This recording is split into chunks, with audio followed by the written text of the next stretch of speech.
A todos a esta segunda jornada del 75 aniversario de la Caja de la Abogacía de la provincia de Buenos Aires. Damos comienzo entonces al cuarto panel en el que se abordará la temática personas mayores, el desafío de sus derechos en el siglo XXI. Encabeza este panel la doctora Sara Calahondra, directora del Departamento Judicial de San Isidro.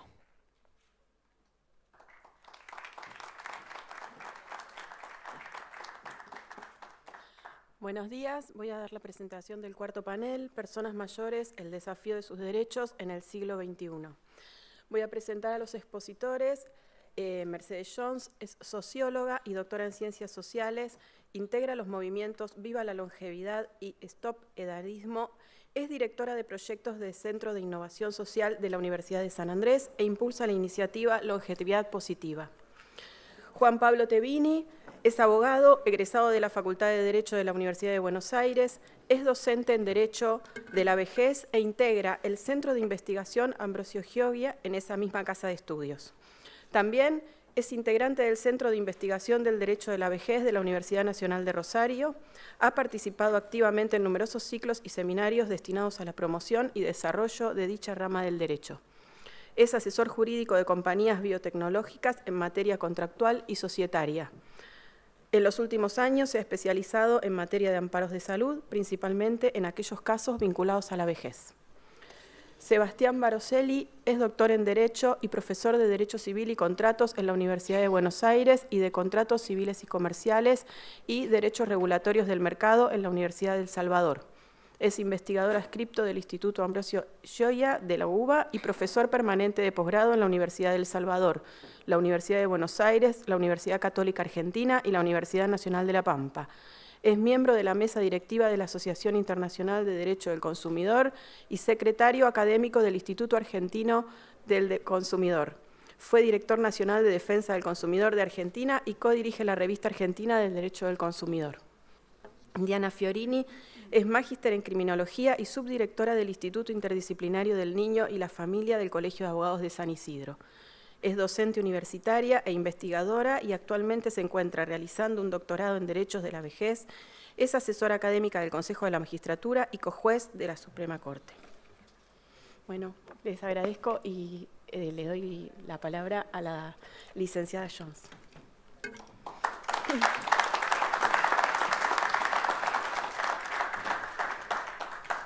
Muchas gracias. Muchas gracias por la presentación. Y me encanta que me presenten como socióloga. Gracias, no sabía dónde ponerlo. Estoy muy agradecida, además, por el hecho de tener la oportunidad de conversar sobre temas que me apasionan en una ciudad y en un espacio en el que tengo puesto mi corazón desde muy chica, porque yo, si bien no nací acá, nací en Lobería, me eduqué en La Plata. Me fui a los 18 años con mi madre y mis hermanos porque murió mi padre y nos fuimos a Buenos Aires. Pero siempre que puedo, invento algo para venir a La Plata. Y ayer pensaba en el día de hoy y decía, ¿por qué estamos hablando de estos temas, ¿no? Derechos, siglo XXI, personas mayores? Y me acordaba de cuando estudiaba en la universidad, estudié en Buenos Aires, y el profesor de demografía nos explicaba las pirámides de población y predecía, en el siglo pasado, aquello que estamos viviendo hoy y que nos tiene tan asombrados. Yo recordaba las pirámides de población, que era una de las bolillas más importantes de la materia, y allí nos explicaban que las pirámides de...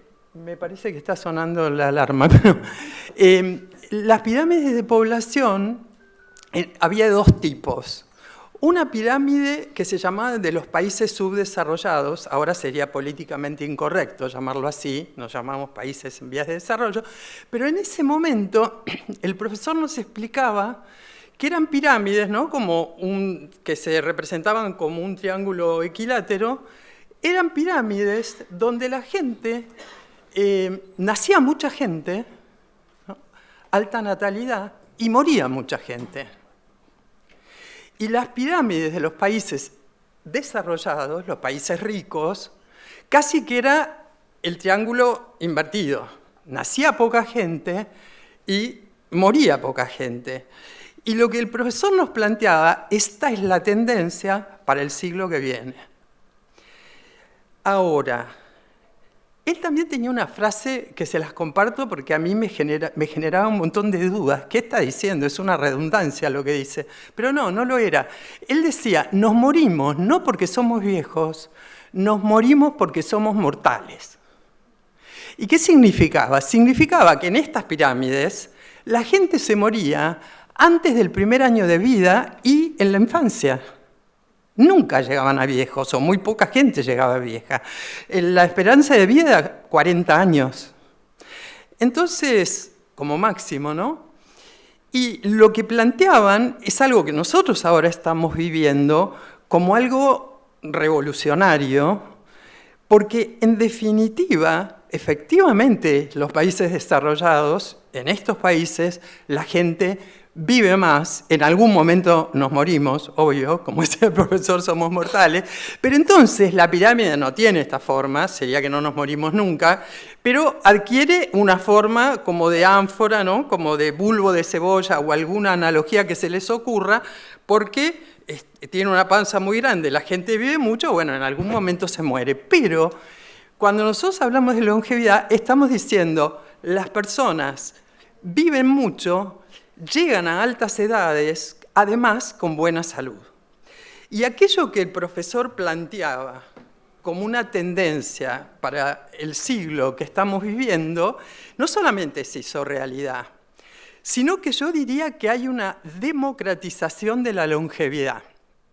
Entonces, no solo los países que son ricos tienen estas pirámides de población de de nacimientos, pocos nacimientos y pocas muertes, sino que la mayoría de los países del mundo, en la mayoría de estos países, la gente vive más.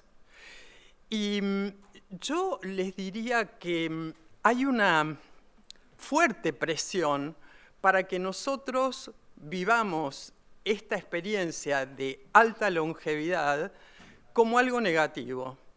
Y la pregunta es que, ¿por qué? ¿No? Y sobre todo, para empezar a entender esta temática, y no quiero decir problemática, esta temática, tenemos que empezar a analizar qué queremos decir con esto de la revolución de la longevidad. ¿Por qué hablamos de revolución de la longevidad? Y yo recuerdo que Alexander Karasy, que es un experto en longevidad internacional, nos decía, miren, en el 1900 el país que tenía mayor esperanza de vida era Alemania. Y imaginen ustedes cuánto sería esta esperanza de vida del país más longevo del planeta en el 1900, Alemania. ¿Cuál era? 46 años. En este momento, ni aún los países más pobres de África tienen esa esperanza de vida, tienen una esperanza de vida más alta. Y hay 43, creo, países que la esperanza de vida es de 80 años. Argentina, las mujeres de Argentina estamos en ese tramo. Entonces, para que ustedes se den una idea de qué estamos hablando con esto de la revolución de la longevidad y cómo se corrió la longevidad en la especie, la mujer más longeva reconocida por la ciencia fue Jeanne Calment, con 122 años murió. Este abril de este año, falleció Kane Tanaka, japonesa, de la cual yo era absolutamente fan, a los 119 años. Y ahora está liderando el ranking una francesa de 118. Y el punto acá es que nosotros no necesitamos ir a las zonas azules para ver dónde viven las personas más longevas del planeta, para ver personas de 100 años. Las personas de 100 años están acá, viviendo con nosotros. Recién les comentaba de Alberto Neisberg de 197 años que circula y tiene, yo creo que mejor salud y energía que yo, y realmente no unimos estas cifras de 110, 105, 122 como algo natural y como algo tan extendido. El punto es que siempre existieron lo que nosotros llamamos el modelo Matusalén. Siempre existió. Pero ¿cuál es la diferencia ahora? Es que se ha generalizado. Realmente la gente vive 100 años y más de 100 años, supercentenarios, con buena salud. Y el punto, como yo les decía, es que miramos esta novedad desde una perspectiva catastrofista, desde una perspectiva negativa, y tendríamos, para entender realmente el proceso, que verlo como una oportunidad. Alexander Kalachik, que les acabo de nombrar, dice que envejecer es el logro más importante de los últimos 100 años. Y yo creo que la mayoría de ustedes, yo misma, estamos de acuerdo con Alexander Kalachik. Pero el punto es que cuando nosotros empezamos a pensar en los ciclos de vida y a entender y a tratar de aprender a gestionarlos, nos encontramos con algunos obstáculos. El primero, que yo les diría, que yo me encontré, es que cuando nos planteamos cómo es envejecer hoy, ahí ya la primera pregunta que salta es, ¿cuándo somos oficialmente viejos? Y las respuestas varían enormemente. Hay países donde se empieza formalmente a ser viejos a partir de los 50 o 55 años.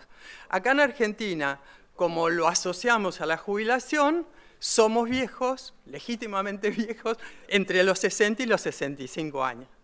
Y yo les diría que no tiene mucha importancia dónde hacemos el corte, porque como Bauman decía, las edades se están haciendo líquidas, es absolutamente cierto, y por eso convendría hablar de generaciones, pero lo que sí importa es la percepción que tenemos nosotros mismos del tema de la edad. Y un estudio de Voices 2019 plantea que hay que hacer una diferencia entre cuándo dejamos de sentirnos jóvenes y cuándo comenzamos a sentirnos viejos. Y para Argentina, este estudio estudió 90 países, en Argentina dejamos de sentirnos jóvenes aproximadamente a los 46 años y comenzamos a sentirnos viejos a partir de los 58. 46, 58. En este tramo de tiempo y de edades, tenemos una identidad totalmente desdibujada, porque no nos sentimos jóvenes, pero tampoco nos identificamos como viejos. ¿Por qué sucede esto? Bueno, la sociología y la demografía lo verifican, nos dicen porque se agregó una nueva etapa a la vida. Yo me acuerdo que en un momento ni sabía que la infancia antes del medioevo no existía como edad. La adolescencia sí sabemos que la generamos en el siglo pasado. Bueno, ahora se genera una nueva etapa de la vida que tiene distintos nombres, todavía no hay acuerdos en la academia, pero la segunda mitad, la nueva longevidad, la nueva adultez, madurez, madurescencia. Madurescencia en 2006 Harvard acuñó este concepto y es el que más se está usando, se está generalizando.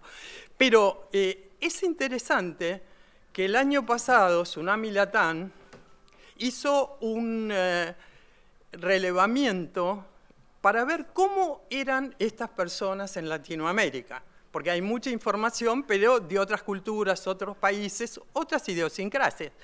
Y que hicieron 20.000 encuestas a personas mayores de 45 y mayores de 60. Separaron y el primer tramo de edades de esta generación, llamada la generación invisible, y a los mayores de 60 en adelante, la generación plateada. Y el estudio descubrió algunas cuestiones, los hallazgos van en contra del relato de la generación plateada asociada a falta de proyecto, vida pasiva, poco contacto con la tecnología, clausura de la erótica y la sexualidad, etcétera, etcétera. Ustedes agreguen todo lo que les parezca, de eso hay mucho relato. Y, por ejemplo, con respecto a la vida activa, ¿qué es lo que encontraron? En Argentina, solo el 2% de las personas mayores están institucionalizadas, están en hospitales, geriátricos u hogares. El 67% tiene una agenda no solamente activa, sino con diversidad de acciones en distintos niveles, no solo profesionales. Todos los encuestados, todas las personas encuestadas dijeron que querían mantenerse no solamente físicamente activos y mentalmente activos, sino que querían que eso sucediera para poder gestionar y administrar la seguridad financiera. Y de alguna manera, todas estas personas están en contacto con la tecnología. 8 de cada 10 personas encuestadas se subían, conectaban una vez por día a la web o a las redes. Entonces, esto me parece que es importante. Está este material en la web y lo pueden bajar, de Tsunami Latam 2022. Y otro de los, ¿qué les podría decir?, relevamientos que me parecen importantes a mí, lo hizo el BID, y lo publicó el año pasado, es el mapeo de actores de la economía plateada en Latinoamérica. No les voy a explicar los resultados, los hallazgos del mapeo, pero sí que es interesante porque se ve claramente, es decir, dónde el empresariado latinoamericano, porque los gobiernos no se están ocupando mucho de los servicios, los productos, y los procesos pensados para personas mayores de 50 o 55 años en adelante, sino que es el empresariado latinoamericano el que está tomando ese rol, y dónde ponen la inversión y dónde están poniendo la energía en lo que son el sistema de cuidado, de salud y de atención a la dependencia. Y entonces nos muestra esto que hay dos paradigmas funcionando con respecto a la longevidad y a la vejez. El primero, que cree, que les estoy planteando, que cree que una manera de generar una longevidad positiva tiene que estar asociado a el bastón, el pañal, el audífono, los anteojos, la dentadura postiza y, si es posible, un banco en la plaza. Y otro paradigma que de alguna manera es incipiente, está emergiendo, que analiza no tanto las necesidades de las personas mayores desde esta perspectiva de falta de autonomía, de necesidad de cuidado, que es importante. O sea, yo no digo, no quiero transmitir una visión edulcorada de la vejez, ni mucho menos, pero no podemos pensar que gestionar una longevidad positiva pasa exclusivamente por estos temas del cuidado, sin tomar en cuenta otro paradigma, como les dije, emergente. El primero uno podría decir que es clásico porque viene de la época de los griegos, pero este otro paradigma que plantea la persona mayor asociada a lo que sería el proyecto, a lo que sería la posibilidad no solo de una vida activa, sino de autonomía, de vitalidad, de emprendedurismo.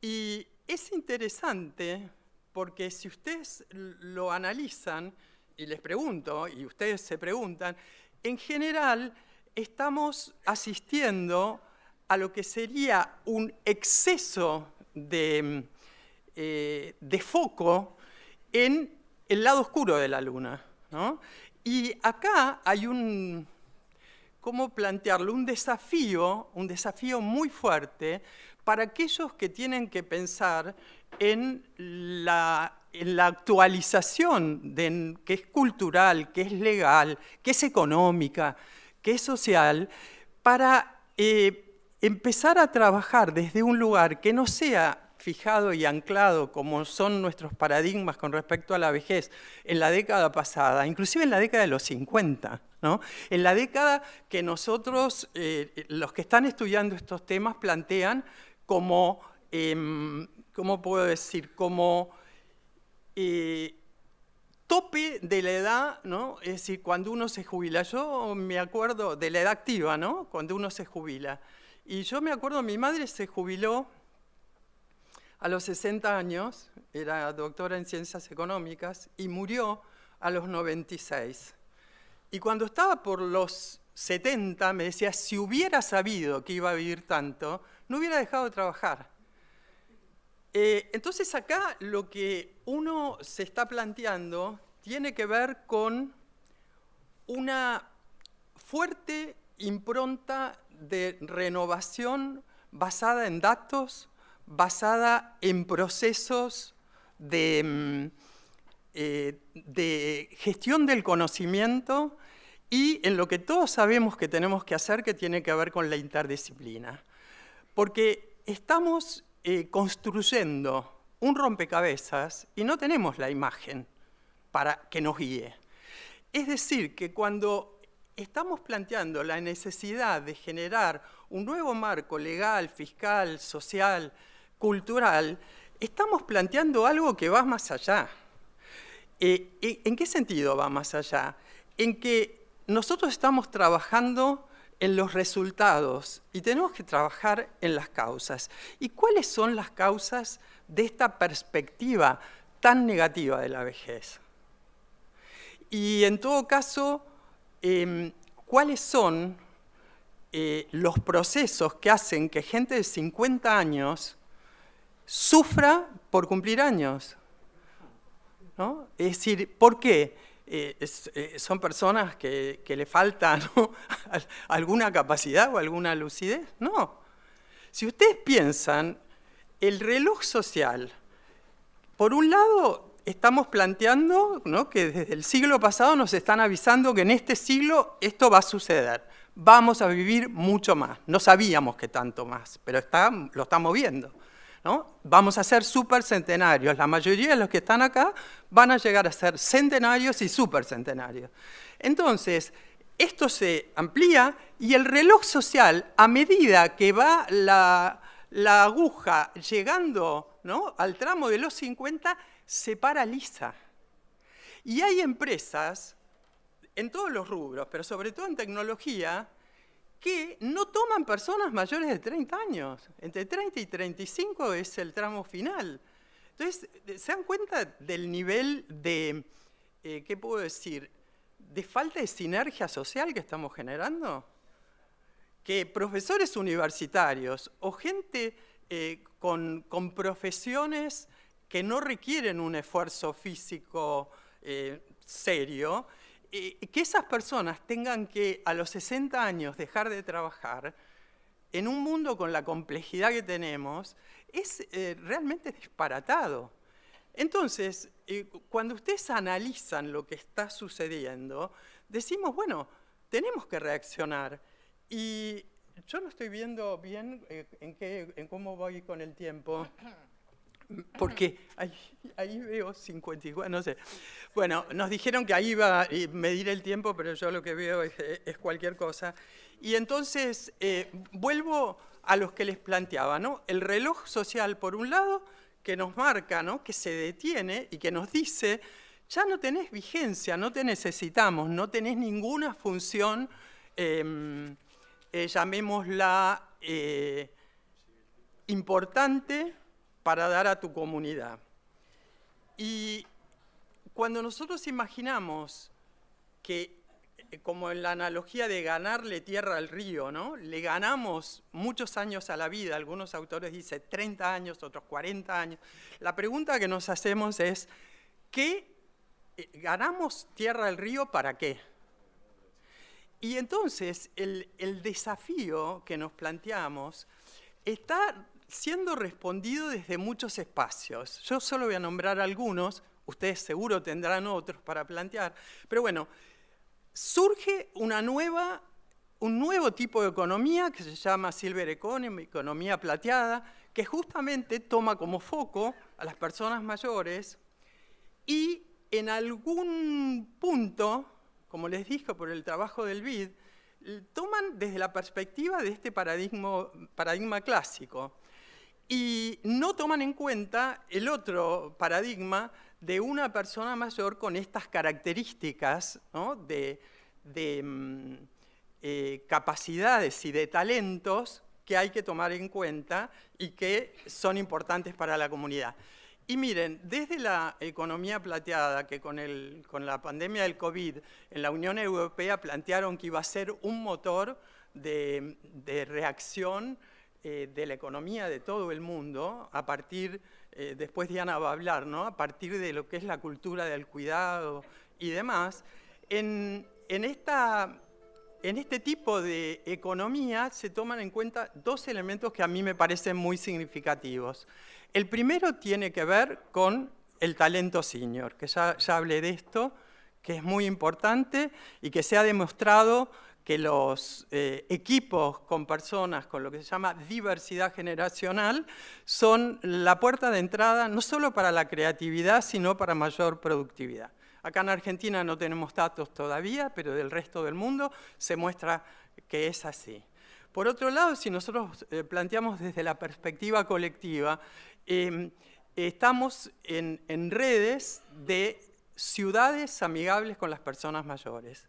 Estas ciudades están en la punta del ranking mundial porque son ciudades que son amigables para todas las edades, es obvio, ¿no? Si uno piensa en una estructura amigable para personas mayores, personas que eventualmente pueden tener alguna dificultad motora. Esta persona que que les decía, Alberto Neisberg, de 97, él tiene un andador, pues dijo algo de mareo, cada tanto le pasa, entonces tiene andador. Pero hace como la gente joven, que va con la bicicleta, la pliega, la pone debajo del escritorio, bueno, él agarra su andador, lo pliega y lo cuelga de la silla en el auditorio que va a estar. Es decir, el tener dificultades motoras, auditivas, de la vista y todo, no sería un impedimento si nuestras ciudades, si nuestra cultura tomar en cuenta, ¿no?, determinadas discapacidades, no exclusivamente de las personas mayores, pero sí de todas las edades, ¿no? Entonces, estas ciudades están en mejor condiciones. Y, por otro lado, el tema del aprendizaje a lo largo de toda la vida. Y esto es una necesidad y un importante, digamos, desafío para las universidades. Haciendo entonces un como cierre, creo que estamos desafiados a tener creatividad para estos procesos, no solo de inclusión de las personas mayores, que, ¿no?, viejos son los otros, sino para empezar nosotros mismos a gestionar la longevidad, no importa la edad que tengamos. Es importante aprender a gestionar la longevidad. Y a mí me resulta muy inspirador algo que dicen en la Universidad de Stanford. Ellos dicen, estamos relevando, estamos comprendiendo, tratando de comprender el nuevo mapa de la vida. Y para poder explorar este mapa, y para poder entre todos entender cómo es este mapa, yo creo que hay una cuestión colectiva que tiene que ver con terminar con el edadismo, que no solo es un prejuicio en contra de las personas mayores, sino también en contra de las personas jóvenes, porque en definitiva hablamos mucho de los jóvenes, pero nos maltratamos igual. Y en contra también tenemos que tratar de superar nuestro propio edadismo. El autoedadismo, esa vocecita que nos machaca con el tema de la vejez y de no asumir determinadas cosas porque le tenemos temor, la muerte, etcétera, etcétera, que están obturados en nuestra cultura, yo creo que es fundamental que paremos eso desde lo personal y desde lo colectivo. Y podamos decir entonces, muy alto, ¡viva la longevidad! Muchas gracias.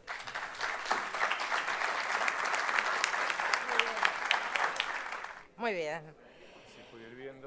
Muchísimas gracias por la exposición. Muchas gracias a los que están presentes. Comparto con usted que soy una orgullosa integrante de una institución intergeneracional. Así como acá está presente quien me enseñara a usar el toque en el momento crítico del comienzo, joven abogada ella, después me tocó a mí poder guiarla en alguna especialidad. Yo querría hablar de un tema en especial. Quiero convencerlos a ustedes en 20 minutos que es absolutamente necesario pasar de un paradigma de necesidades a un paradigma de derechos. Ustedes ven en pantalla tres imágenes. Una es de una pintora argentina que hoy tiene prácticamente 105 años. Esta pintora fue conocida después de los 80. Pero ¿por qué pudo llegar a esa edad cuando hizo la primera exposición en Arteba que tuvo tanto éxito? Se había capacitado toda su vida. El curso de su vida señaló que ella, en cierta edad, cuando resolvió hacer pública su obra, había estudiado con Bateplanas, qué sé yo, con la gente más conocida, tuviera un éxito inmediato. Esa misma persona sigue creando pasados los 100 años, pero esa persona que es producto primero del curso de su vida, segundo, seguramente de un envidiable estado físico, una carga genética, pero también del contexto protector en la que habrá vivido para poder crear de esta forma. Abajo ustedes verán otra imagen, una reproducción de Picasso y algo que él dijo. Cuando me dicen que soy demasiado viejo para hacer una cosa, procuro hacerla inmediatamente. Acá marca dos cosas: la autonomía, el derecho a decidir por sí mismo lo que quiere o lo que no quiere, pero también la conciencia del tiempo que pasa.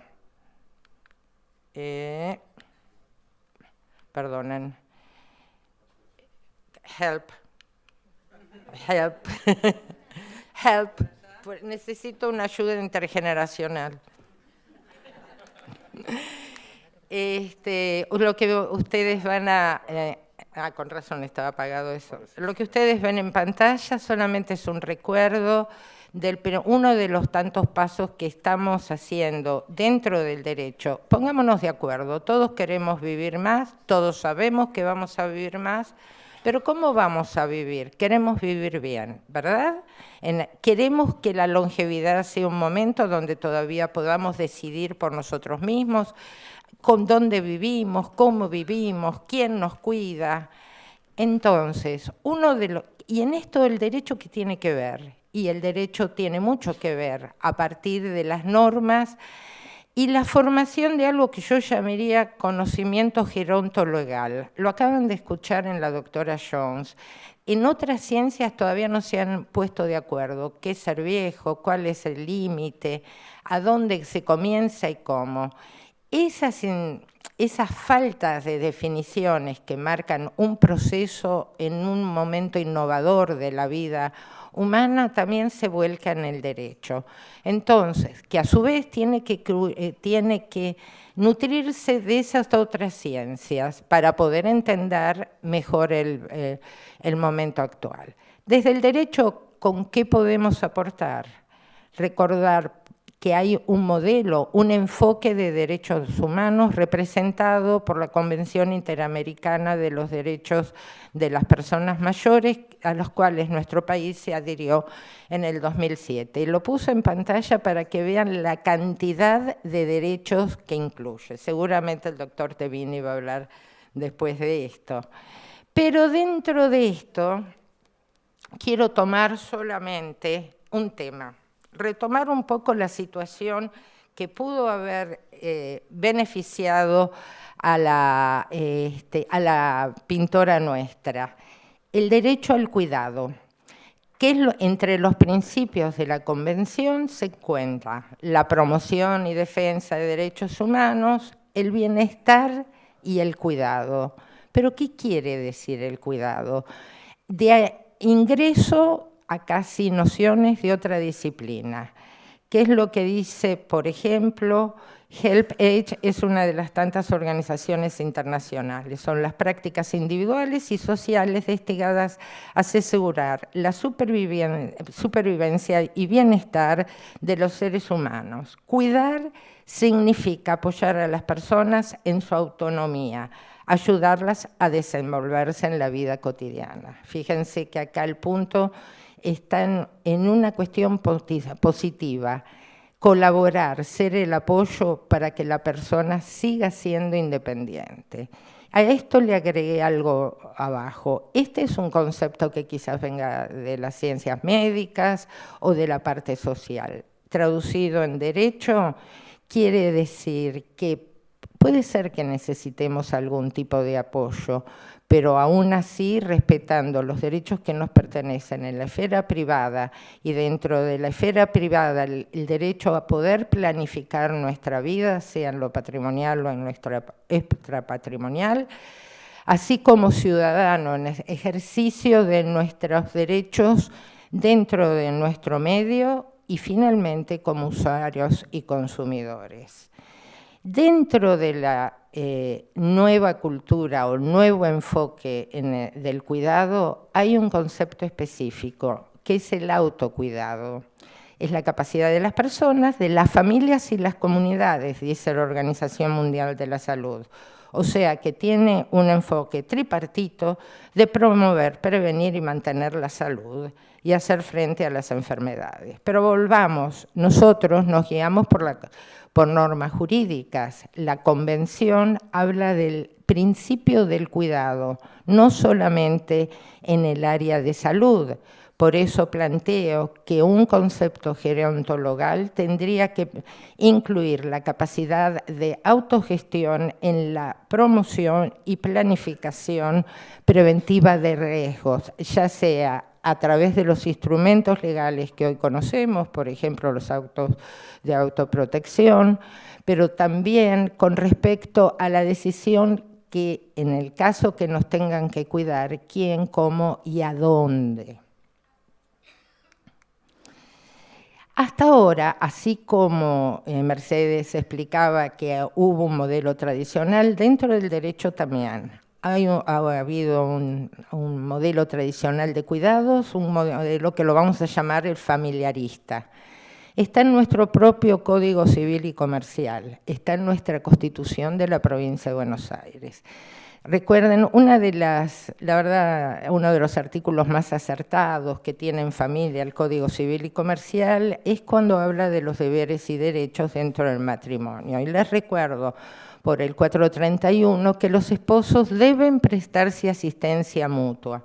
¿Y qué es la asistencia mutua? Justamente los cuidados, la ayuda y la prestación alimentaria. Más aún, dice el Código, porque está totalmente atravesado por el principio de solidaridad familiar. No solamente los esposos, aún después del divorcio, en momentos críticos, el que fuera cónyuge tiene la obligación alimentaria por el otro. Y por el otro lado, otro artículo que es, cuando doy clase a todo el mundo le encanta, que son los deberes de los hijos, el 671, para la cartera de la dama y el bolsillo del caballero, cuando dice que los hijos tienen que obedecer a los padres, salvo en aquellas cuestiones que alteren o vayan en contra del interés superior. Uno de los incisos, quizás no bien puesto ahí, habla de las obligaciones de los hijos con respecto a sus mayores, prestar a los progenitores colaboración propia de su edad, desarrollo, y cuidar de ellos u otros ascendientes en todas las circunstancias de la vida en que su ayuda sea necesaria. Esto, señores, corresponde a un modelo familiarista. el mismo que nuestra Constitución provincial, en su artículo 36, cuando habla de los derechos de las personas mayores, dice, primero las cuida la familia, asiste el Estado, pero sí tienen derecho a una actividad, a una intervención proactiva. Bueno, acá estoy yo con la intervención proactiva, proponiéndole a ustedes la aplicación de derechos. En general, la literatura habla de un diamante del cuidado, de 4 puntas que enfocan el cuidado de las personas mayores. Y en esas 4 puntas aparece el Estado a través de las normas protectoras, los derechos económicos, sociales y culturales, los avances con respecto a esto. En el otro, la familia, y ahí tenemos un problema.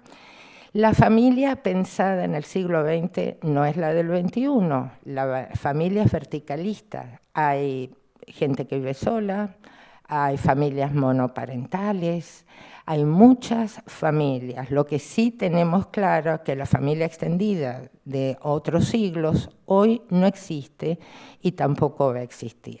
Y en el caso fortuito que exista, acá también estamos sufriendo transformaciones sociales. Las que fueran históricamente las cuidadoras fuimos las mujeres.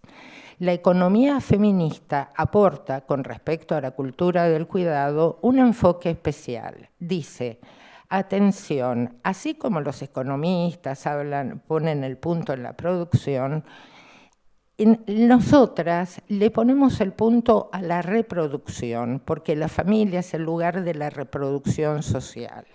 Y dentro de esto, las mujeres cumplimos una función esencial.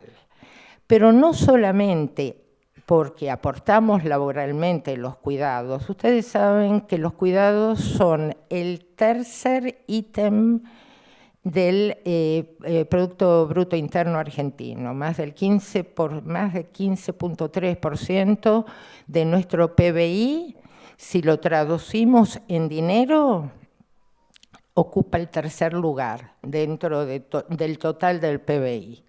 Estoy hablando de cuidados formales e informales, porque las feministas también dicen otra cosa, aparte de lo que el significado quizás económico que podría tener el cuidado, hay otro, que es la ocupación del tiempo, el desgaste emocional que todos los que están acá presentes saben que existe cuando alguien se enferma, cuando una persona mayor se interna o hay que cuidarla dentro de la familia. Entonces, uno de los desafíos del siglo XXI es cómo vamos a poder cuidarnos en el caso que así lo necesitáramos. La literatura habla de una vejez robusta, una vejez vulnerable que muchas veces pueda necesitar cuidados o apoyos, que en el lenguaje jurídico, quizás no muy agraciado, pero en alguna de las sentencias de provincia, aparece como como un estado, digamos, no patógeno, pero como que no es una enfermedad, el reconocimiento que ciertas debilidades tienen que ver con el desarrollo de la edad. Pero también hay otro tipo de vejez, que es la vejez dependiente. Y dentro de la convención se habla de la vejez con necesidad de cuidados a largo plazo y todos sabemos que hace muy poquito acaba de aprobarse la ley de cuidados paliativos. Entonces, nos encontramos con varias instancias del cuidado. Nos encontramos conforme a, tal como dijera la doctora Jones, la vejez es heterogénea. Hay muchas vejeces. No podemos categorizarnos todos de la misma forma. Por el otro lado, un Estado que tiene que ser garante y que tiene un compromiso de avance y no retroceso con respecto a los derechos. Un Estado también que tiene que implementar formas de contralor. Por eso el doctor Baroselli seguramente les va a explicar mucho mejor que yo qué significa y qué ¿Qué es lo que sucede con los derechos de las personas mayores como usuarias y consumidoras? Que agentes, en la medida que de nuestro país, de esta revolución, tal cual comentara la doctora Jones, de consumo, de un consumo especializado de una población creciente. Todavía también nos queda el desafío del mercado. Y de vuelta, bueno, me voy a remitir al doctor cuando hable de esto. La sociedad civil, el contexto social, somos producto de nuestro contexto.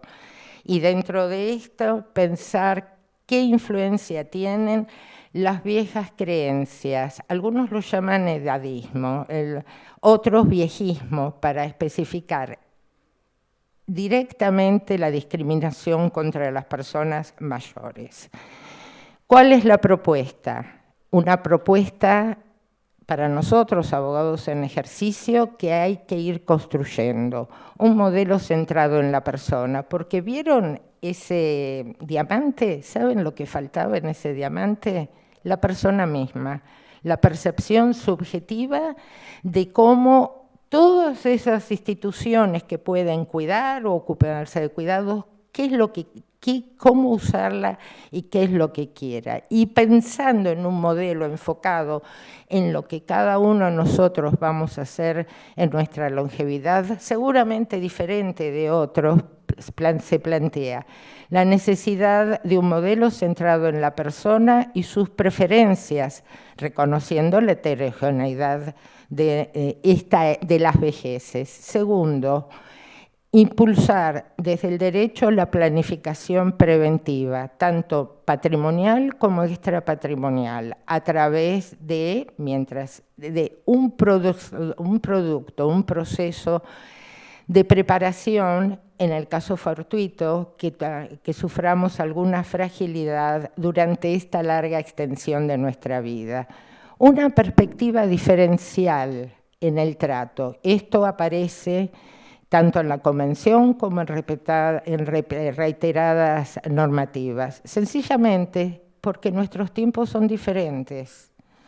Esto lo verán en varios fallos de la Suprema Corte, de la Corte Suprema, perdón, que cuando habla de los tiempos dice, bueno, hay algunas cuestiones que hay que resolverlas ya porque la edad de la persona sí lo justifica. El reconocimiento de la distinción en los cuidados conformes a las necesidades. Tiene que haber un fino equilibrio entre el ejercicio de nuestros derechos, la autonomía, la independencia, la dignidad y muchas veces la necesidad de algún tipo o apoyo. Y por supuesto la inclusión tanto intergeneracional, la inclusión digital, porque hoy en día la persona mayor que no puede manejar o no acercarse a la tecnología de hoy, dentro de 10 años vaya a saber cuál será, realmente se acorta una parte de su vida. Ustedes saben que uno de los graves problemas que tiene el siglo XXI con respecto a todos, pero más a las personas mayores, es la soledad. Por lo tanto, es absolutamente necesaria la inclusión. ¿Cómo hacerlo? Aprovechemos este momento. Estamos viviendo un momento de un bono demográfico. Esto quiere decir que entre los 30, el año 30 al 40, el equilibrio en que vivimos, nacieron menos chicos, todavía hay gente trabajando, por lo tanto pueden beneficiarse los adultos, va a haber, porque nacieron menos chicos, menos personas trabajando y vamos a tener ciertos problemas con respecto a todas estas personas longevas. Entonces, el desafío es empezar ya con los cambios. Algunos los citó Mercedes. La necesidad de la capacitación constante, la revisión de los conceptos de cuándo se es viejo o no a nivel legal con respecto a restricciones que solamente vienen por parte de prejuicios y poder, conforme también lo dice la Convención, hacer ajustes razonables a través de un proceso. Vivimos en Argentina, sabemos dónde y cómo vivimos, pero tenemos que reconocer este cambio porque nos toca a todos. Propuesta, una necesidad de construir una perspectiva gerontolegal del cuidado en todas sus dimensiones, el derecho y el deber de cuidar. Recuerden ustedes que inclusive hay sanciones legales para aquellos que incumplen los deberes de asistencia familiar en el Código Penal con respecto a las personas mayores, a los padres que tengan impedimentos. Poder salir también de este modelo familiarista, que sirve para algunas cuestiones, pero para otras no, porque somos tan diferentes. El derecho y el deber de cuidar, el derecho de elegir por quién, dónde y cómo ser cuidado a través de la prevención legal, tratando de estipular en lo posible desde antes ya cuáles van a ser nuestros deseos, el derecho al autocuidado. Y el derecho al autocuidado, estoy casi sin tiempo, y la autogestión del mismo, déjenme decir 3 palabras solamente. Para la industria de la salud y farmacéutica, autocuidado significa aquellos que pueden automedicarse y autodiagnosticarse. Cualquiera de ustedes, si le duele la cabeza, no va a ir al médico, por ahí comprará una aspirina o equivalente. Esto es el autocuidado. Pero desde lo que propongo es que desde la perspectiva jurídica, el autocuidado significa, por un lado, el ejercicio de nuestra libertad, de nuestra dignidad, pero también nuestra responsabilidad social, sabiendo que hay límites dentro de lo que puede nuestra sociedad. Por lo tanto, el hecho de poder cuidarnos, el comprometernos, ¿cuántas veces escuchan? Yo no quiero ser una carga para nadie. Bueno, ¿cómo se hace para no ser una carga para nadie? Esto es el cuidado en todos sus aspectos. Muchísimas gracias.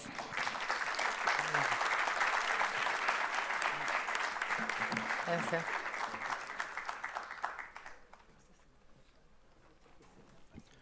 Buenas tardes a todos y a todas. Ante todo, quiero agradecer a todo el equipo que ha hecho posible este encuentro, que parece algo sencillo, pero no lo es muy difícil porque requiere de la afinidad de muchas voluntades y eso no es cosa sencilla y menos en tiempos de crisis. También quiero destacar al director, la dirección de esta institución, que es Daniel Burke, que fue reelecto por su impecable trabajo con todos los colegas bonaerenses. Esto es importante destacarlo siempre y aún más, repito, en tiempos de crisis. A toda la mesa ejecutiva y al cuerpo directivo de todos los departamentos y cada uno de los departamentos judiciales de la provincia de Buenos Aires, que en los últimos años han hecho un trabajo maravilloso. Y se los dice alguien que pertenece al Colegio de Capital Federal y en comparativa veo algunas cosas que podríamos tomar de acá para ir aunando a todos los colegas, que en definitiva de eso se trata. Tampoco me quiero olvidar, y esto sería una falta de respeto de parte mía, a la doctora Isolina Dabove, que lleva la posta en los últimos 30 años de lo que yo voy a hablar ahora, que es el derecho de la vejez, y me ha abierto las puertas para que yo hoy pueda estar acá en representación, en definitiva, de ella y de todos los que trabajan junto a los doctores a partir de los sectores vulnerables, ¿no? Que de eso se trata. No voy a hacer más preámbulo y voy a ir a lo que me corresponde. En la sociedad actual, y voy a tomar puntos que dijo la doctora Fiorini y Jones muy claramente, pero como para especificar algunas cuestiones, en la sociedad actual no nos importan los viejos. No nos importan y no hay un interés real por escuchar lo que los viejos y las viejas, las personas mayores, adultos mayores, conceptos que se fueron corrigiendo, necesitan, quieren, desean, ¿no? Y es a partir de ahí que tenemos que hacer el puntapié. Porque todo esto en realidad se va a desarrollar positivamente si la sociedad toma el deseo y la convicción de vivir entre iguales. Y vivir entre iguales no implica, bajo ningún punto, la homogeneización de las formas de vivir y de pensar, sino en obligar a una institucionalización incluyente, en definitiva que garantice herramientas mínimas de acceso para todos y para todas, ¿no? Específicamente ahora estoy hablando de las personas mayores, pero ya nuestra Constitución Nacional, los constituyentes que hábilmente estaban receptando toda esta revolución de la vejez, de la longevidad, en la reforma de la Constitución Nacional del 94, incorporaron en el artículo 75, inciso 23, lo que refiere a identificar a 4 grupos vulnerables. En primer lugar, las mujeres, en segundo lugar, el sector de la discapacidad, la vejez, y por supuesto, a partir de ahí encontramos 3 grupos vulnerables que ya definimos específicamente, ¿no? Entonces, ahí el constituyente tuvo una inteligencia de poner en nuestra Carta Madre, lo que los abogados nos van diciendo, la Carta Madre, la Carta Magna, toda la normativa debe estar a la luz de la Carta Madre, entonces ya ahí tenemos una definición. Alguien descubrió, identificó, a partir de un diagnóstico social, que la vejez, el envejecimiento, iba a ser un problema, que había que cuidar. En principio yo lo veo desde mi lugar como abogado, por supuesto esto es una jornada interdisciplinaria, pero desde mi lugar de abogado digo, ya los abogados ahí, con la Constitución Nacional, que el común de la gente no lo lee, tenemos un rol fundamental. Como decía, la sociedad en definitiva no se interesa por eso la normativa nace a partir de una revolución, de un problema. No, si no hubiese inconveniente, ningún legislador y ni la sociedad no buscaría que se norme al respecto. Y en ese sentido, quiero decir que también las políticas públicas se han quedado estancadas. Por supuesto, esto sin ningún tipo de condimento político, sino hablar de políticas públicas. Han quedado definitivamente estancadas porque quedaron frente a la vejez expuestas sencillamente a cuidados asistencialistas, que simplemente lo que tienden es resolver cuestiones vinculadas a necesidades básicas o recreativas, que para los viejos y viejas, y de esta palabra háganse amigos, resulta algo monótono.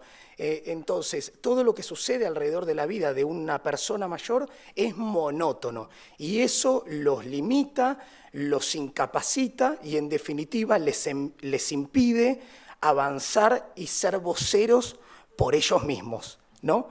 Y hay un montón de prácticas que ahora vamos a ver que alimentan muchísimo este punto, pero sobre esto quería hacer hincapié, que las políticas hoy son meramente proteccionistas y asistencialistas, y en realidad lo que deberían promover, incluso por derecho, es que las personas mayores sean voceros para que sepamos cuáles son sus necesidades.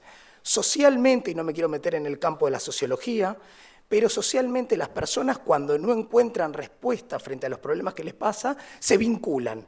No sé, veámoslo bien práctico. En un café yo me vinculo con abogados, por eso vengo a estas reuniones, y hablamos de lo que nos pasa. En general, la gente difícilmente puede ser vocero de la exigencia de sus derechos. Es por eso que es necesario que nosotros seamos divulgadores sobre las personas mayores que tenemos cercanas como primer tarea para el hogar, para que sean voceros de sus propias exigencias. Y no lo van a poder hacer individualmente, lo tienen que hacer de manera colectiva. Ahí ya tiro un tip para el trabajo profesional de los abogados, que tenemos facultades, podemos hacer con mucha facilidad, agrupaciones como puede ser una asociación, una fundación en mayor escala, o simplemente un grupo de café que empiece a tratar esta temática. Porque lo que estamos haciendo en conjunto con los doctores que trabajan sobre temas de sectores vulnerables es ponerle voz al silencio. El primer punto es la voz del silencio. Pareciera que después de la pandemia se despertaron algunos temas que antes no nos interesaban. Bueno, de eso se trata. Primero, si no hablamos de algún tema, el tema queda absolutamente en la nada. Y esto, acá quiero traer algunas cuestiones que las doctoras hace un ratito hablaron, y yo les voy a poner una definición a cada punto para que vean después cómo se nutre lo que conocemos como derecho de la vejez. Ya Voltaire, un iluminado filósofo del siglo XVIII francés, ¿no?, decía: la vejez es una extraña enfermedad que cuidamos para conservarla. Ya acá hay algo bastante paradójico, ¿no? Es una extraña enfermedad, o sea, es algo que está vinculado a lo patológico, a lo malo, pero cuidamos por conservarla, ¿no? La cuidamos para conservarla. Esta paradoja, esta mirada ambivalente, es lo que define el derecho de la vejez. ¿Por qué? Porque el hecho de haber logrado longevidad parece un terreno ganado de la especie humana frente al tiempo, ¿no? Ahí parece un terreno exitoso. Sin embargo, practicamos una cultura anti-age que nos propone destruir la vejez en algún punto. Entonces, y esto por supuesto desde muchos ámbitos, ya hay muchas empresas biotecnológicas que se están dedicando a crear el superhombre, porque detrás de todas estas cuestiones, por supuesto que están otras disciplinas, y de eso se trata en realidad la complejidad jurídica y la complejidad del mundo en el que vivimos hoy. Las ciencias que hoy se están desarrollando como el derecho de la vejez, como rama novedosa del derecho, tiende a ser interdisciplinario, porque necesitamos escuchar distintas áreas, en distintos estratos y planos sociales. Eso como base preliminar. Entonces, ya acá hay una cuestión ambivalente. El derecho que se queda atrás, el derecho que se queda atrás frente al avance de otras ramas de la ciencia que por razones diversas avanzan un poquito más rápido. Y sobre esto también quiero traer, ¿qué entendemos por vejez? Desde el punto de vista de la medicina, seguramente algún médico presente podría levantar la mano y decir, bueno, la vejez en realidad es un proceso de envejecimiento celular que sucede a partir de determinada edad, ¿no? Pero yo digo que en realidad envejecemos desde que nacemos, porque vamos por ese camino, es un camino que ya no va para atrás, sino que va para adelante y hasta un objetivo que, salvo que sea interrumpido por un hecho fortuito que nos corte la vida anticipadamente, sabemos a dónde va a llegar y con qué condiciones más o menos, ¿no? Vamos a llegar a una etapa de la vida que se llama vejez. Pero es un proceso, ahí ya vemos dinamismo, ¿no? En el concepto. Voltaire, como les dije, decía que era una extraña enfermedad que la conservamos, que la cuidamos para conservarla. Cajal, Premio Nobel de Medicina de 1910, también decía que era una enfermedad crónica. La Real Academia Española, en su diccionario, vincula a la vejez con la cualidad de viejo, con la edad senil, con la senectud. Entonces, siempre vinculamos a la vejez con patologías médicas o con deterioro. Eso es una mirada viejista. Y acá voy a hacer un punto aparte, inteligentemente y a partir del interés y del estudio sobre el tema, porque el conocimiento es fundamental, Robert Butler en 1919 estableció el concepto de viejismo. ¿Qué es el viejismo? Es sencillamente una práctica social nutrida por conceptos falaces, falsos. Esto ténganlo presente porque son conceptos falsos, producto del desconocimiento, que generan una mirada negativa hacia la vejez. Y de acá ya partan para todos los estratos sociales. Por supuesto, el aparato justiciable, por supuesto, las políticas públicas. Entonces, lo que dije antes, para plantar el problema, lo hago primero como abogado litigante, pero para plantear el problema es reconocer a la persona mayor como sujeto pasivo de agresiones, maltratos y otros tantos tipos de abuso. A quien no lo reconozca ya vamos a estar ante una sala anterior a esta charla, ¿no? Primero hay que identificar a la persona como sector vulnerable. Si no lo quiero hacer por voluntad propia, ya lo hizo el constituyente, que imagino que habrá estudiado. Me imagino que habrá hecho una relevancia de datos y de información científica, un relevamiento que le permitió hacer un diagnóstico y legislar al respecto, ¿no? Entonces, el derecho de la vejez aparece a finales del siglo XX en el marco de esta revolución que las doctoras muy bien explicaron.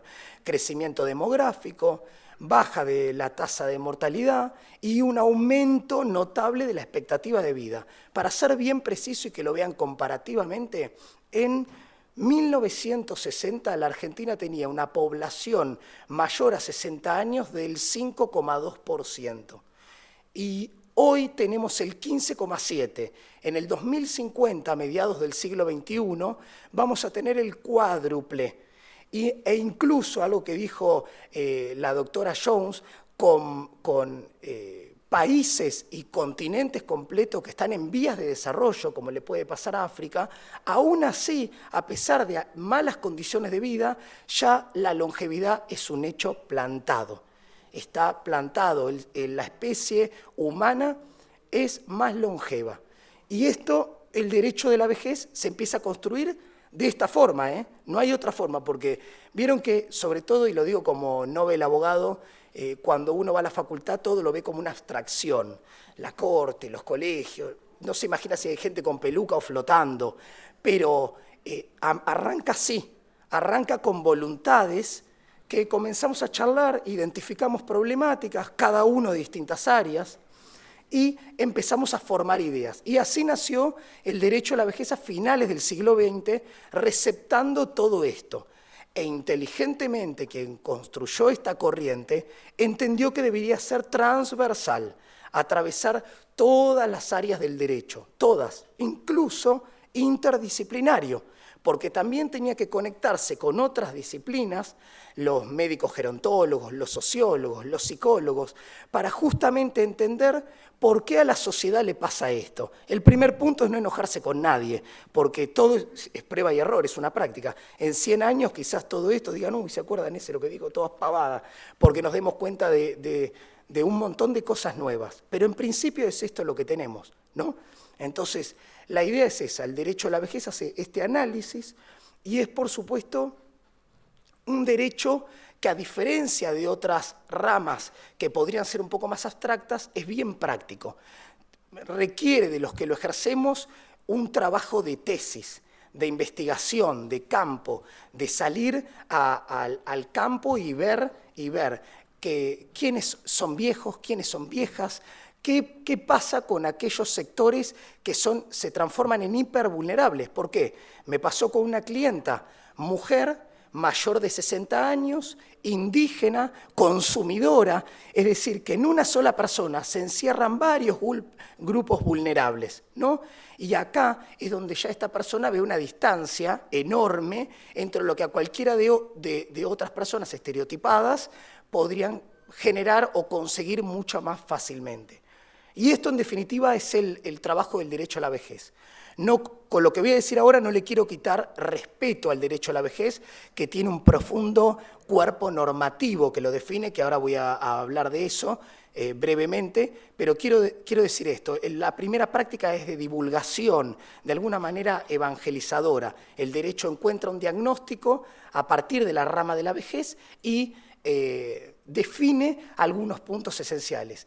Y tal es así, y con esto quiero dar un punto a favor a la Argentina, que fue pionera en materia de derecho de la vejez en muchos aspectos. De hecho, la Argentina fue la que, a través de la Cancillería, personas que no les gusta que las nombre, así que no lo voy a nombrar, pero a través de la Cancillería han motivado a otros países. Recuerden que la Convención Interamericana sobre la protección de los derechos humanos de las personas mayores se celebra en el marco de la OEA, la Organización de los Estados Americanos. En junio del 2015 se celebra, y Argentina fue quien codió a otros países para que se sumen, porque justamente entendió la problemática mucho antes que otros, ¿no? Que quizás ponían en la antesala del discurso el hecho de que la vejez tiene un costo económico. Y ahí quiero citar a Calleja, José Calleja, un sacerdote español, también profesor de teología y de moral, un genio, que decía: la solidaridad económicamente no es gratis, políticamente no es inocente y moralmente no es opcional porque es justicia de vida. Entonces, por supuesto que va a tener un costo económico, pero si nosotros desde nuestras áreas de trabajo nos nutrimos con conocimiento para justamente utilizar o armar mecanismos que nos permitan asociarnos de manera tal que todo funcione con el sentido que la Convención establece. Si no queremos pensar, leamos la Convención, que ya lo dijo todo. Y en ese sentido, por supuesto que va a haber costo económico, que va a haber transformación, pero esa es la idea. Lo más interesante que una vez me dijo un biotecnólogo que está presente, Martin Williams, que el cerebro tiene que ser como agua, ¿no? ¿Qué le pasa al agua? La meto en un vaso, toma la forma del vaso. La meto en una botella y toma la forma de la botella. Hay que ser plásticos, porque lo primero con lo que uno se choca es con los cerebros de cemento. De nada nos sirve que haya cambios estructurales si no hay cambios de conciencia, donde la sociedad entienda que la única forma que tiene de vivir es con todos. Y miren lo atrás que me voy a ir. Boccaccio, un humanista del renacentismo, siglo XIV hablo, 1300, decía somos, la vida se teje entre relaciones interpersonales, sin el otro no somos uno. Entonces, ese es el sentido. Y en la Convención Interamericana, que fue ratificada por la Argentina a través de la Ley 27.360 en mayo del 2017, se establecen parámetros esenciales que obligan a los Estados partes a adoptar mecanismos que tiendan a anular definitivamente las prácticas viejistas, estas prácticas negativas que en definitiva están nutridas por conceptos falsos, que nada tienen que ver con la realidad de la vejez, que nada tienen que ver con lo que le pasa a los viejos y a las viejas en todo el mundo. Europa, y esto quiero decirlo para que vean el punto del conflicto, ¿no? Europa, toda Europa, sin distinguir algunos países como Italia, que tiene un envejecimiento mucho más notable, en el año 2050 va a tener un 34% de la población mayor de 60 años. Y ahora, y quiero destacar esto, me parece mucho más paradójico, hay que desarrollar la empatía. Y a uno a veces le cuesta desarrollar empatía, es un ejercicio, se practica, se piensa y se practica. A veces nos cuesta desarrollar empatía con grupos vulnerables que probablemente creemos que nada van a tener que ver con nosotros, ¿no? Incluso de la diversidad sexual, lo que fuere. Que uno piensa, está cómodo, conforme, esto no va a tener que ver conmigo, pero la vejez sí. La vejez seguro, salvo que muramos antes, pero seguro va a tener que ver con nosotros. Así que sea por H o por B, sea por la empatía o por el egoísmo, estamos obligados a preocuparnos por la vejez. Y en este sentido, me interesa más que queden conceptos bien precisos y no un divague de ideas. El derecho a la vejez tiene como columna vertebral a la Convención. Eso significa que todos los abogados que estamos acá, muchos son litigantes, otros contestan demanda, otros representan empresas, otros trabajan en el Poder Judicial, ya tienen un elemento más que los que no vinieron o los que no la estudiaron, que es saber que existe una convención en materia de vejez, que es una herramienta única en todo el mundo para conglomerar los derechos y evitar las prácticas viejistas, todo lo que tiene que ver con la vejez. Y ustedes lo van a poder llevar a su campo, ¿no? Si mañana quien se dedica a los accidentes de tránsito, lo digo de una manera hasta para darle practicidad al tema, quien se dedica a los accidentes de tránsito y piensa que la vejez no tiene nada que ver, el actor, si es un viejo o una vieja, ya va a tener que ver la vejez. Ya ese accidente no es igual al del de 40 años, tiene un condimento más, tiene la convención y ahí va a haber un aparato de ideas que se nos va a despertar a partir de eso. Y en definitiva quiero que quede esta idea, que somos, tenemos que empatizar con lo que le pasa al otro. Mi idea hoy fue más que dar teoría, a mí me gusta citar Boccaccio, Calleja, Voltaire, pero más que dar teoría es una mirada más evangelizadora, porque nosotros ya trabajamos sobre el sector vulnerable, entonces nuestro lugar parece mucho más sencillo, pero nuestra obligación es divulgar, y la de ustedes ahora ya también va a ser divulgar. Gracias por la invitación y por su atención.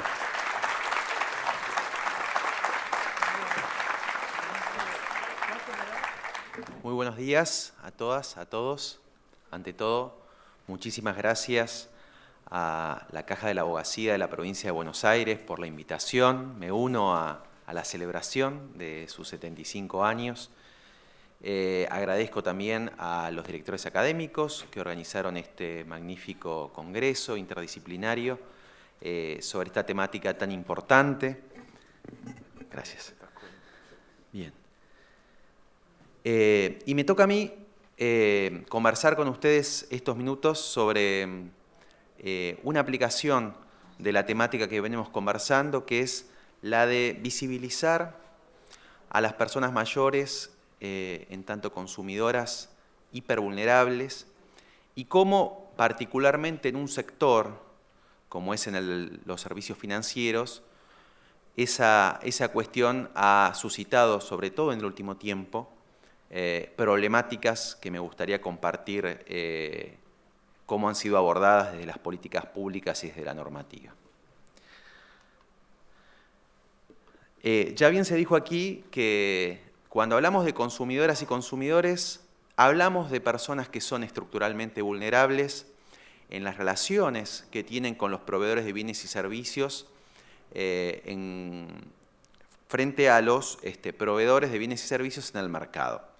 Esa vulnerabilidad que decimos que es estructural obedece a situaciones que tanto desde las ciencias sociales, a partir de la visibilización, como hicieron autores como Zygmunt Bauman, de la llamada sociedad de consumo, o desde la economía, en cuanto a las llamadas fallas del mercado, implica reconocer que todas y todos como consumidores, frente a los proveedores de bienes y servicios, en razón de que las relaciones de consumo se materializan en contratos de adhesión, con condiciones generales de la contratación, en las que los proveedores son quienes detentan el conocimiento técnico del negocio, de las condiciones de comercialización, en la que muchas veces esos proveedores recurren a técnicas de comercialización agresiva y que también en el plano del acceso a la justicia nos enfrentamos como consumidores a litigantes profesionales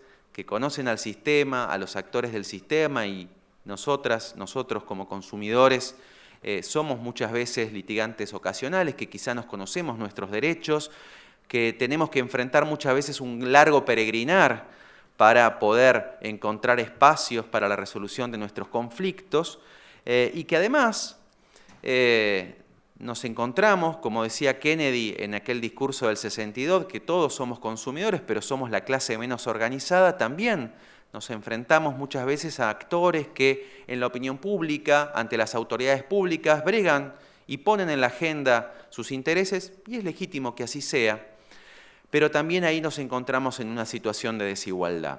Esas características que brevemente les contaba son las que nos permiten sostener que todas y todos como consumidores somos estructuralmente vulnerables. Pero, como siempre en la vida, algunos consumidores la pasan peor que otros.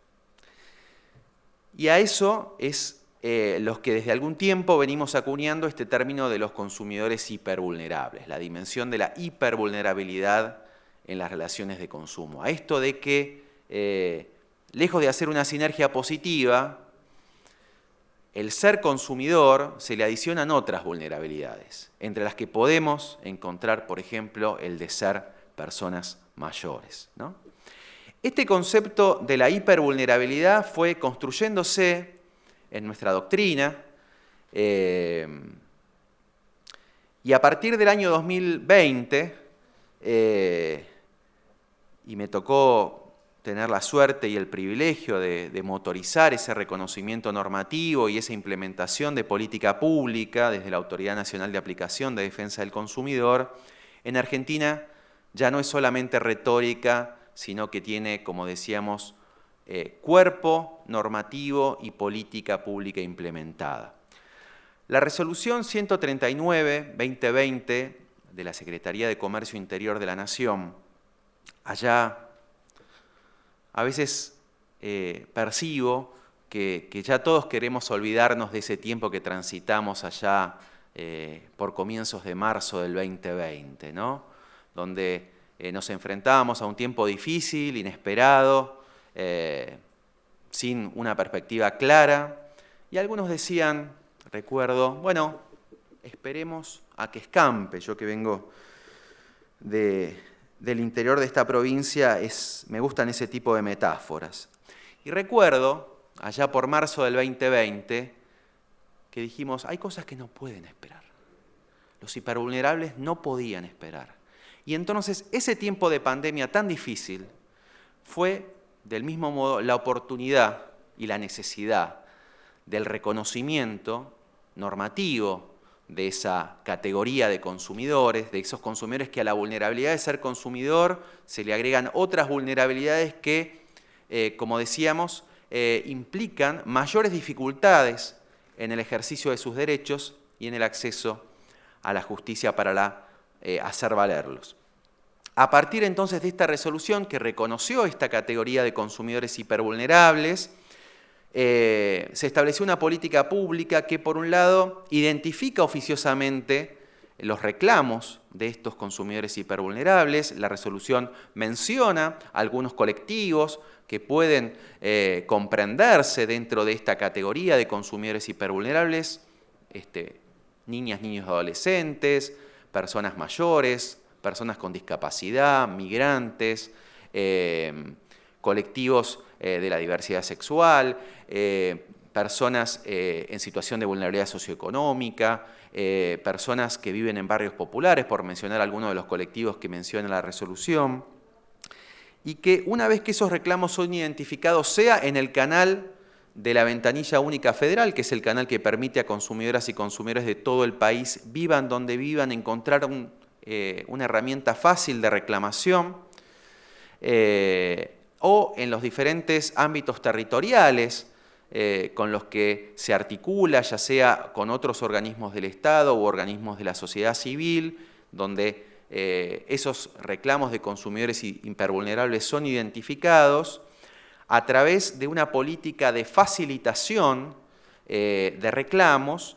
Se procura, a través de buenos oficios, la rápida resolución de esos conflictos y tener una política de acompañamiento a esas personas hipervulnerables en cuanto a no solamente el asesoramiento, contención, identificación de las cuestiones relevantes, sino también, fundamentalmente, cuando en esa instancia de facilitación la cuestión no es resuelta, también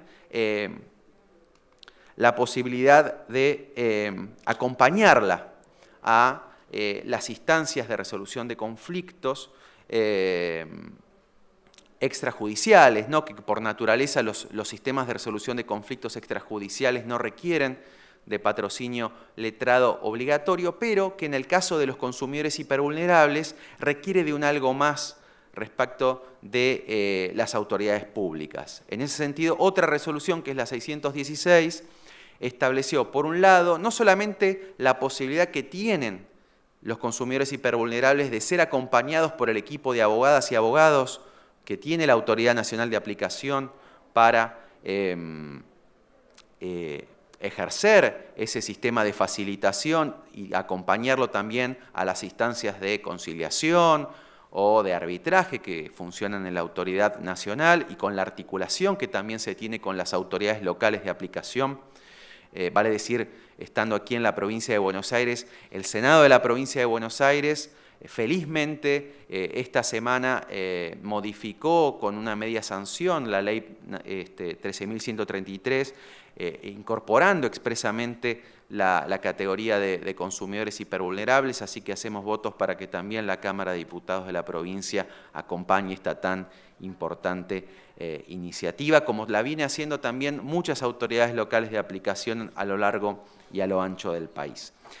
Y como les decía, esta resolución 616 no solamente estableció la posibilidad de que sean acompañados por este equipo de abogados y abogados a las instancias extrajudiciales, sino que también, tomando un poco lo que dicen muchas de las convenciones que abordan la problemática de las personas vulnerables o de las reglas del soft law, como las 100 reglas de Brasilia, estableció también la posibilidad de que las personas hipervulnerables puedan ser acompañadas por un referente afectivo o social a estas instancias de resolución de conflictos. Instancias de resolución de conflictos que en la pandemia se volvieron totalmente digitalizadas y despapelizadas, en muchos casos de manera forzada, ¿no? Por la situación que vivíamos, pero que creo que también fue un acervo que felizmente cosechamos para modernizar nuestros sistemas de resolución de conflictos, pero que sabemos que en las personas vulnerables muchas veces especialmente vulnerables, pueden ser especialmente problemáticas, ¿no? Así que qué mejor que una persona de su confianza pueda acompañarlas, pueda asistirlas e incluso ayudarlas a poner en palabra, ¿no? Algo que los que trabajamos con personas especialmente vulnerables sabemos que muchas veces es también una problemática. Dentro de este programa que se ha establecido en la Autoridad Nacional de Aplicación, ahí, bueno, es un poco difícil para verlo en los números, pero yo se los cuento brevemente. Además de establecer el programa, por primera vez se crearon bases estadísticas para diferentes cuestiones. La estadística en la política pública siempre es una información confiable para la toma de decisiones. Y vamos a ver para qué nos ha servido esa información. En primer lugar, identificar cuáles son las problemáticas de los consumidores hipervulnerables, que muchas veces no son exactamente las mismas de los consumidores en general. Ahí, a tope, la problemática de los servicios financieros. Yo siempre digo, en el imaginario popular, cuando hablamos de relaciones de consumo, muchas veces, yo digo, y si me permiten el lenguaje ya no se piensa en el precio de los morrones, no sé, en productos vencidos, que existen esos problemas, está bueno que sí, pero si miramos la estadística, esa no es la problemática fundamental que padecemos como consumidores. Y ahí me atrevo a tirar la idea de que quizá no es tan inocente de por qué se construyen esos imaginarios, ¿no? Porque a tope, hoy día, en la problemática de los consumidores en general, y particularmente de los consumidores hipervulnerables, está la de los servicios financieros.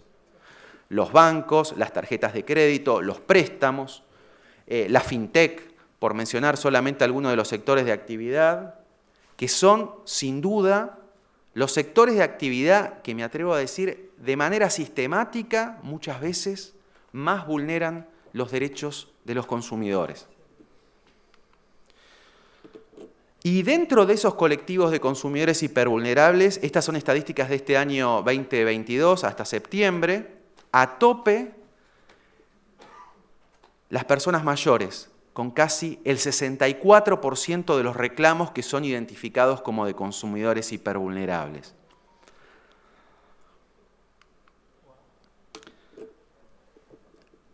¿Para qué nos sirve, además de atender y resolver los casos a nivel individual?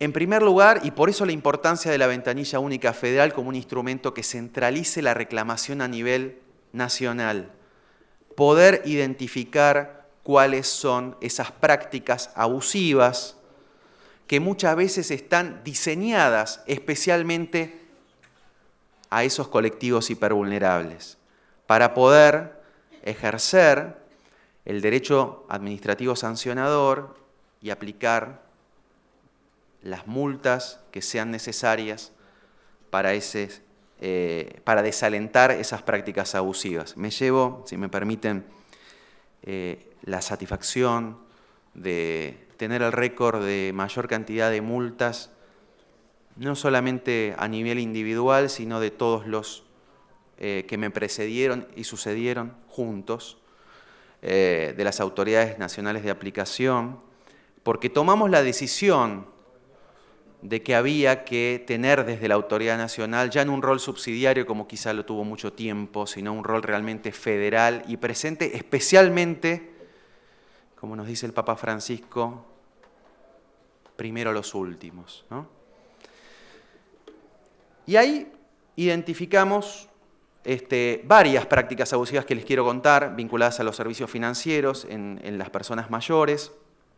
Y esa experiencia de Argentina, y me pareció muy bueno lo que señalaba Juan Pablo, muchas veces en esa mirada de desánimo decimos, no, Argentina es un desastre, quizá alguno tenga razón en eso, pero Argentina es vanguardia. Y en esta política también Argentina es vanguardia y es ejemplo. En el ámbito del Mercosur también se adoptó la resolución de Argentina como el modelo para adoptar en todos los países del bloque a través de la resolución 11-2021 del Grupo Mercado Común, que también reconoce la categoría de consumidores hipervulnerables y obliga a los Estados miembros y asociados a establecer políticas al respecto.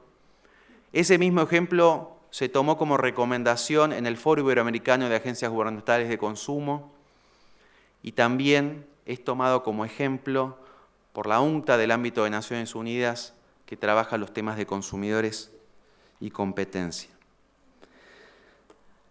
Vamos a mencionar ahora algunos temas que han tenido identificación de esas prácticas abusivas vinculadas a consumidores hipervulnerables en servicios financieros, especialmente en las personas mayores. Quizá muchos recuerdan, allá por finales del 2020 empezó incipientemente y luego en el 2021 irrumpió rápidamente. A mí mucho esa expresión de estafas bancarias, no porque crea como Bertolt Brecht que ladrón es aquel que roba un banco, pero más ladrón es aquel que lo funda, sino porque esto de estafa bancaria, que es el banco me está estafando, bueno, yo no quiero entrar en esa cuestión semántica, pero bueno, prefiero hablar como se habla más propiamente de fraudes con ingeniería social en los servicios financieros. Y también me parece que es más apropiado para no caer en la trampa, y eso lo digo como un consejo práctico, de que el tema es la denuncia penal, identificar si hay o no una banda de delincuentes que hacen este tipo de cuestiones, que será cuestión de otros, pero no una cuestión que tengan que ponerse al hombro los consumidores. Y aparecieron estas prácticas, ¿no? A través de diferentes metodologías, apelando al momento que vivíamos, ¿no? Del encierro, el aislamiento, el distanciamiento, la canalización forzada por los servicios financieros digitales, la atención a través de medios a distancia, generó que muchas personas, y especialmente en las personas mayores, a través de llamadas telefónicas, correos electrónicos o diferentes metodologías fraudulentas, intentasen acceder a las cuentas, a tomar préstamos, a realizar diferentes operaciones fraudulentas en la Banco Gareña, en las aplicaciones de telefonía celular, entre otras. Esos casos explotaron en ese tiempo. Y nosotros ya por el año 2020 tomamos la decisión de iniciar de oficio. Nosotros iniciamos alrededor de 700 actuaciones de oficio en los casi 2 años, un poquito más de 2 años que me tocó estar al frente de la Autoridad Nacional de Aplicación, contra las principales entidades financieras que más reclamos recibían a nivel nacional, porque teníamos una convicción, que se la dijimos, recuerdo, a las 2 entidades que nuclean a las entidades financieras privadas del país. Decirnos que porque la persona dio sus claves se jorobe es una respuesta, y lo digo con esta contundencia, inaceptable para alguien que desempeña una autoridad pública en materia de protección de consumidores. Y esa convicción nos llevó a sancionar con la multa máxima que nos permite la Ley de Defensa del Consumidor, que es de 5 millones de pesos, que alguno dirá, bueno, 5 millones de pesos para estos bancos es poco. No es poco, porque más allá de los 5 millones de pesos que se le aplicaron, esas multas fueron divulgadas. Y no hay peor sanción para muchas de estas entidades que el desprestigio público que tiene frente a ellas, ¿no?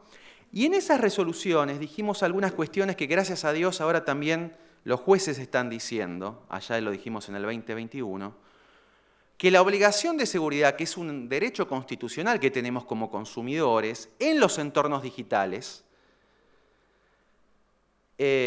implica que los proveedores, que son quienes diseñan, controlan y supervisan plataformas, aplicaciones, entornos digitales, deban velar por que los mismos sean seguros y porque no existan riesgos y peligros que comprometan la seguridad de los datos personales o los intereses económicos de los consumidores. Y gracias a Dios, esos criterios, vamos a ver, han sido rápidamente también tomados por la jurisprudencia, ¿no? Siguiendo eso que dijimos, que también, a Dios gracias, alertó al controlador más específico, que ustedes se imaginarán quién es, que luego tomó medidas, Y también,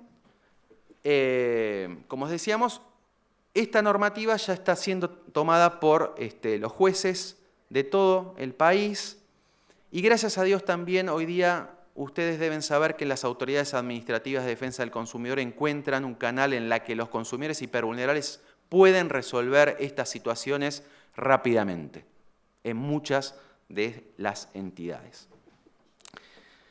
Otra cuestión que también ha tomado la jurisprudencia respecto de los consumidores hipervulnerables es la visibilización de otra problemática que tiene mucho impacto, sobre todo después de la pandemia, que es la del sobreendeudamiento de los consumidores, en la que las personas mayores son muchas de las principales víctimas, ¿no? De familias que no pueden satisfacer sus necesidades más esenciales porque han caído en la bola de nieve de deudas que se vuelven imposibles.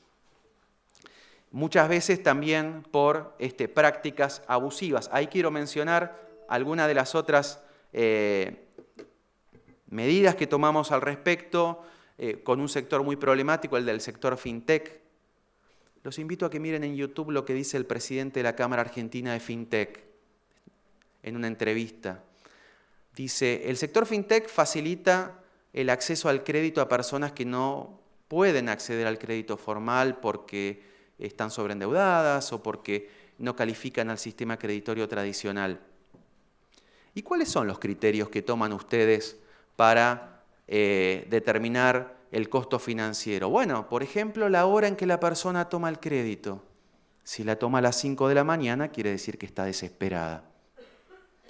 Si tiene faltas de ortografía, nos quiere decir que pertenece a un contexto sociocultural vulnerable y por eso va a pagar más. Y lo dicen así, sin ningún empacho. Y nos venden que eso es el futuro, sin duda que lo es, pero no como planteaban hace muchos años, como un arenero de vacaciones legislativas. Lo que hay que admirar de los que tienen esas cuestiones, que además todo en Spanglish, ¿no? Porque se vuelve más distinguido, es que en el léxico son maravillosos, ¿no? Vacaciones legislativas, es maravilloso el término, ¿no? Estoy siendo irónico. Y bueno, ese sector fue sancionado y desalentando muchas de las prácticas abusivas. Y otros dos, y con eso termino, vinculado a personas mayores, entidades financieras que se orientan especialmente a el cobro de jubiladas, jubilados y pensionados, pensionadas, que apelan, sobre todo en los establecimientos presenciales, a, y si me permiten el término, enchufar seguros, productos financieros no solicitados, bajo el total desconocimiento de quienes los están contratando, entre comillas. Algunas entidades, que especialmente, ahí las encuentran mencionadas, vale decirlo, el Banco Superviel, el Banco Patagonia, la compañía de seguros Sura, por mencionar algunos actores que les resultará que fueron comprobados que tenían esa práctica sistemática. Bueno, se verificó que existía esa práctica abusiva y fueron sancionados por, con las sumas considerables, 4 millones de pesos, 5 millones de pesos, cuando hasta ese momento las multas no superaban los 50.000, les digo, en tiempos anteriores a nosotros. Así que bueno, ya se me pasé el tiempo. Quiero terminar con una frase de un jurista brasileño, Antonio Benjamín, juez del Tribunal Superior de Justicia de ese país, que fue quien acuñó este término de consumidores hipervulnerables, que nos dijo que los consumidores hipervulnerables, exactamente por ser una minoría, por ser muchas veces discriminados o ignorados, son quienes más sufren la masificación del contrato y la pauperización de las diferencias que caracterizan y enriquecen la sociedad moderna. Ser diferente, ser minoría, digo y hago propias, ser viejo, no significa ser menos consumidor ni menos ciudadano, tampoco ser merecedor de derechos de segunda clase o de una protección solamente retórica del legislador. Muchísimas gracias a todas y a todos.